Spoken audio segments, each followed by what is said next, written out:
Alright guys, so this was my previous thumbnail, the I hate this team, and it's true, I actually really did hate the team. However, I just finished up the run now, and I'm starting to hate it a little bit less now that I'm learning more and more how to mitigate some of the RNG. You'll see that some of the sets have changed. I'm going to go through why I changed each set, and I also want to share with you guys some of the run and where it kind of broke down. So in case you don't know how an Immic Wixwell team works, Yannica team, basically this is how it works.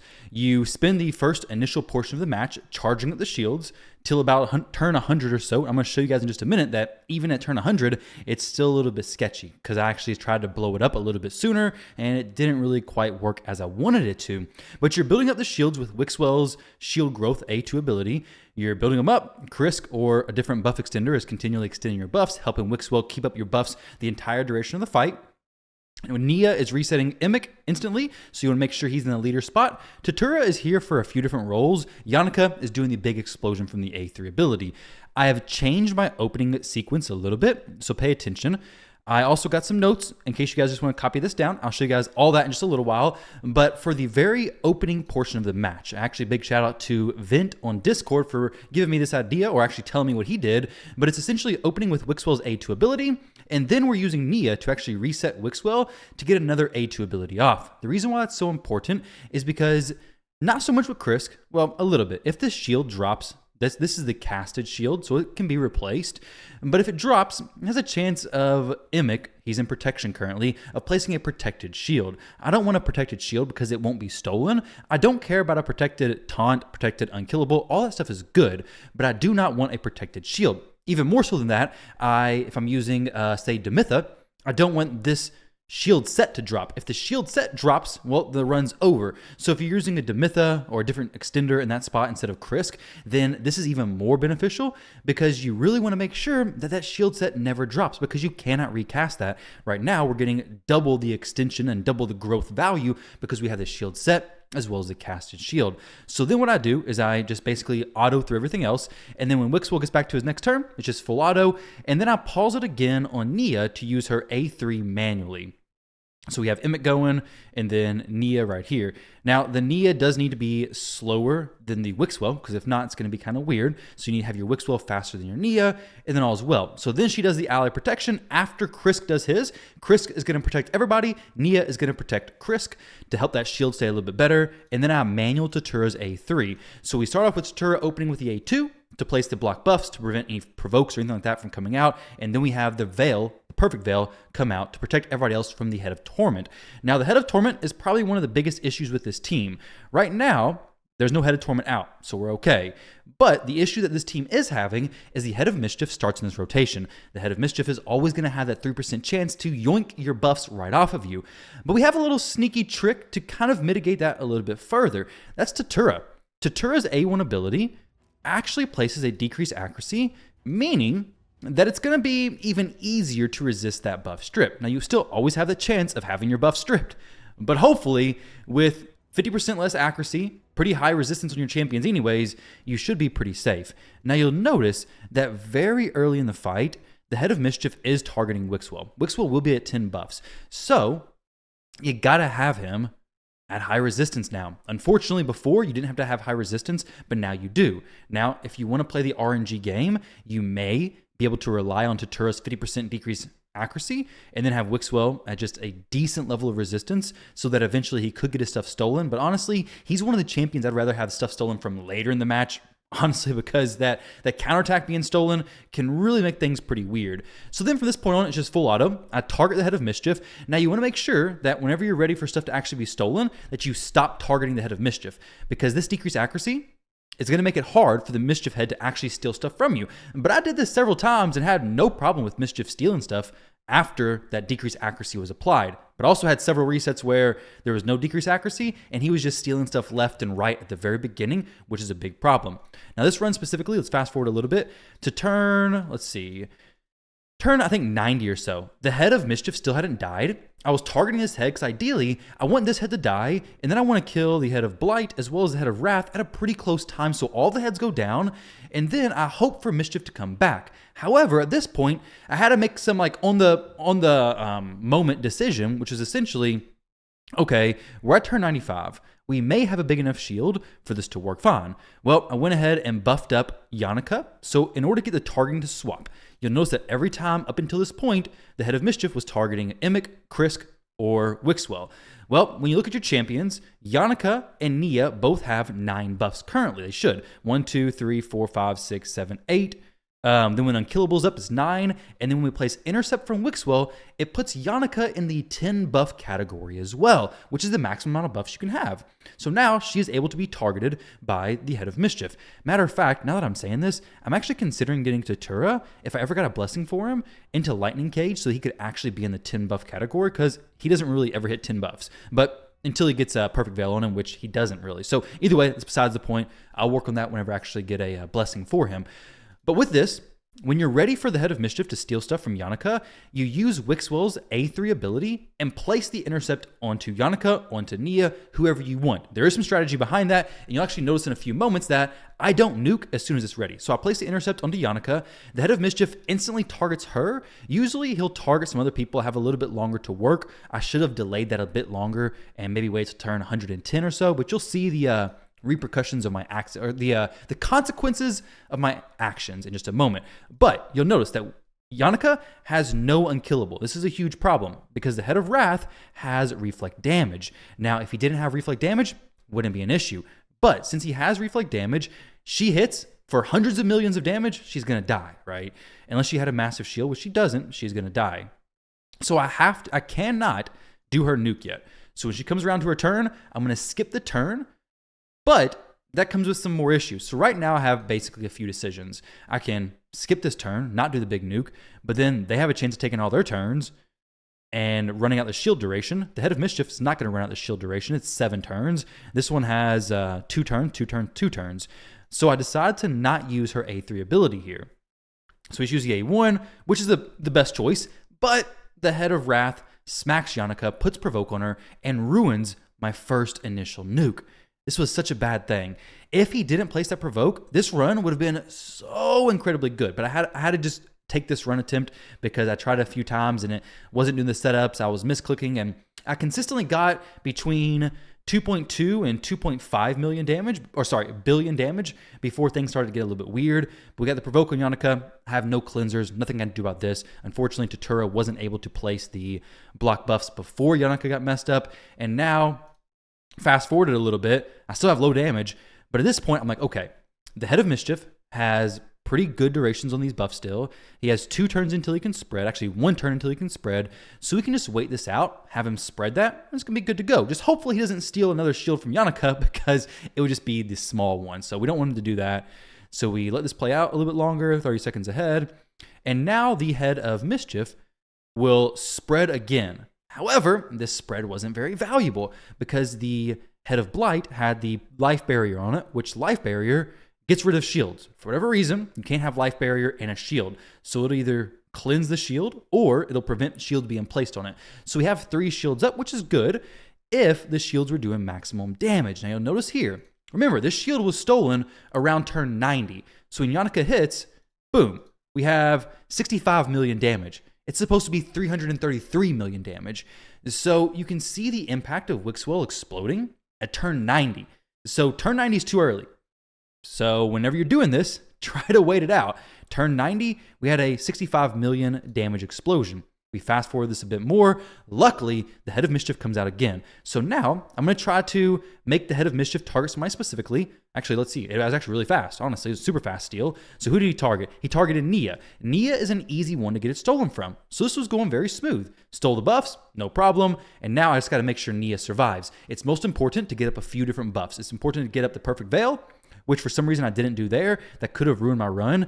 Perfect Veil, as well as block buffs, are crucial. As soon as somebody gets the buff stolen from them, you need to be replacing both of those buffs. If the Head of Torment is out, Perfect Veil is extremely important.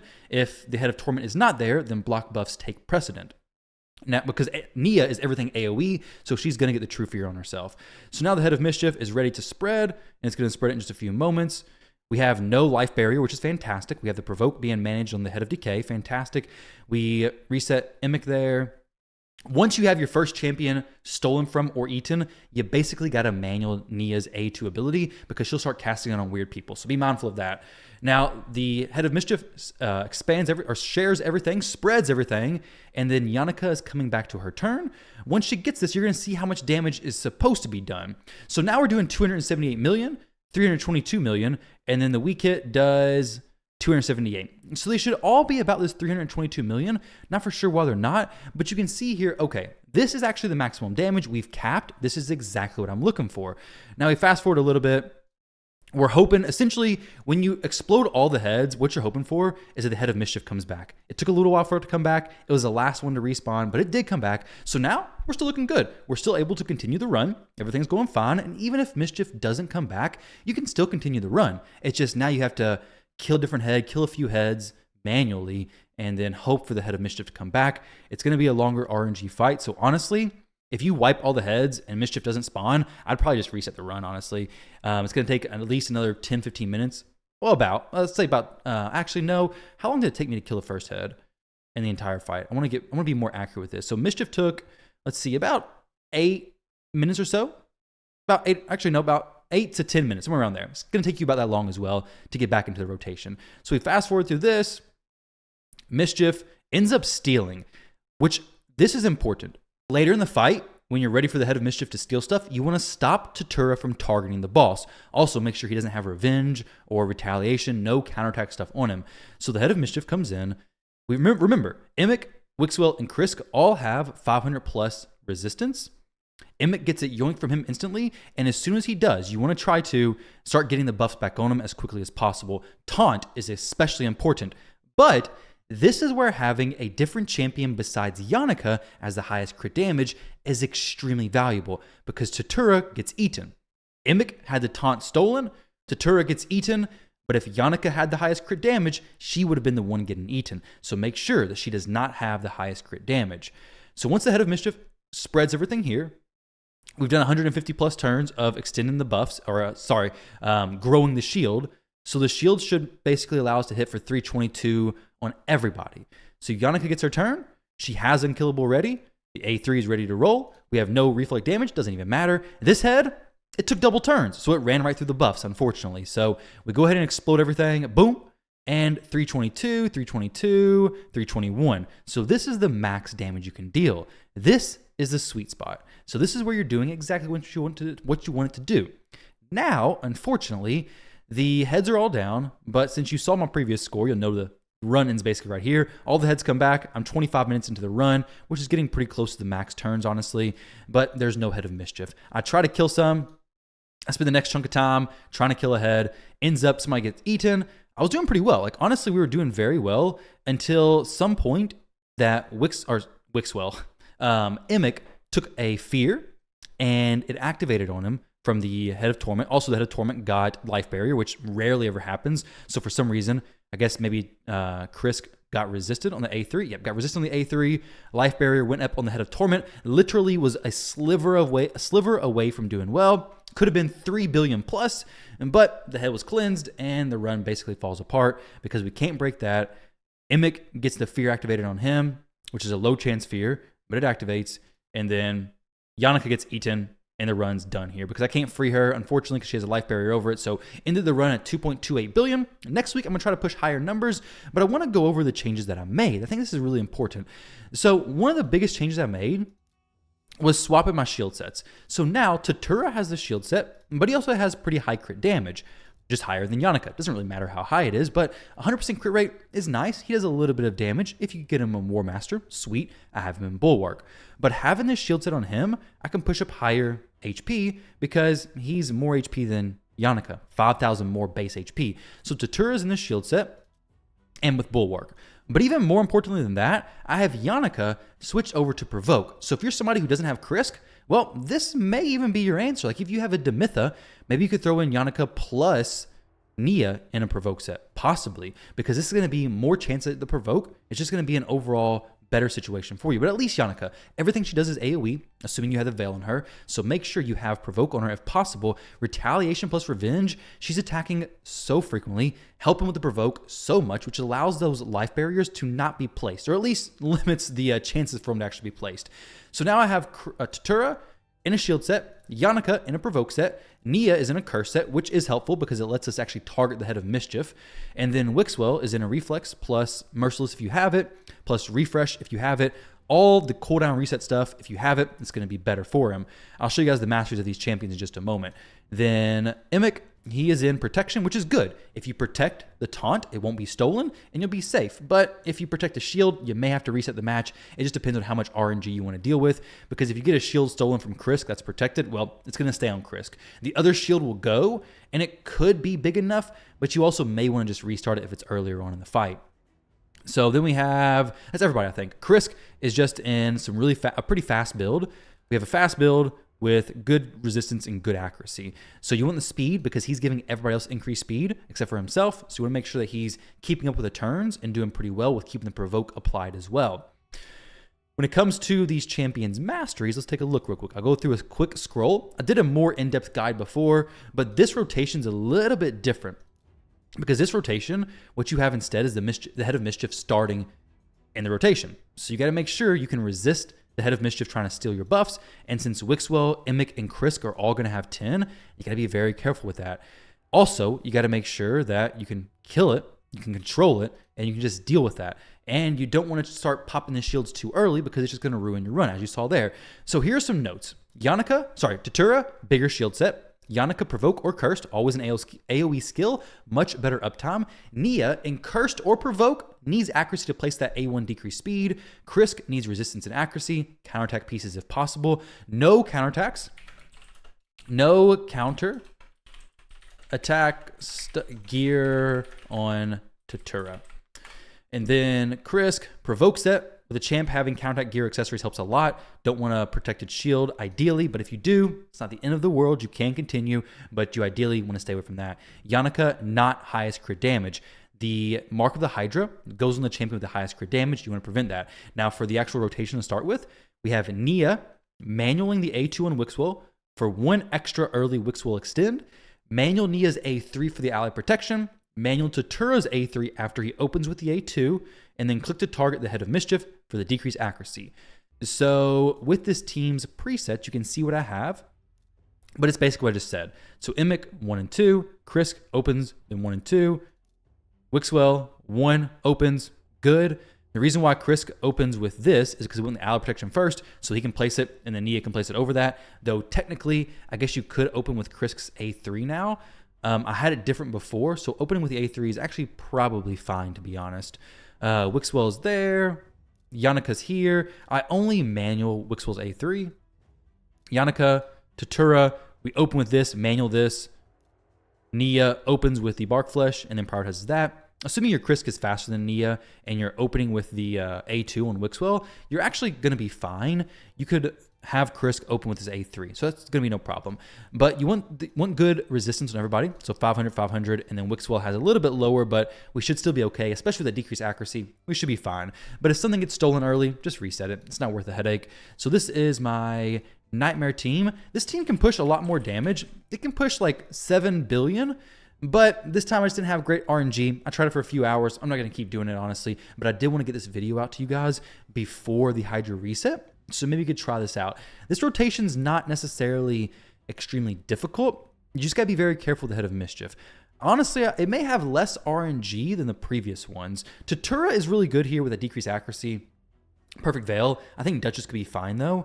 But overall, it's just really mitigating the chances of the Mischief yoinking your buffs. If he yoinks your buffs, well, you're in a bad spot, honestly. But guys, hopefully you enjoyed that. Thank you all for watching. Let me know if you have any questions on this team. I'll try to, expand a little bit further on it. But if I can hit a new personal best of like 6 or 7 million, I'll probably do another video on that on the future. But until then, this should be one of the later videos you see of this, because this rotation has 3 weeks left. So you should be fine. Good luck in your Hydra Clash, guys. Thank you all for watching. Subscribe, like the video, and I'll catch you in the next one.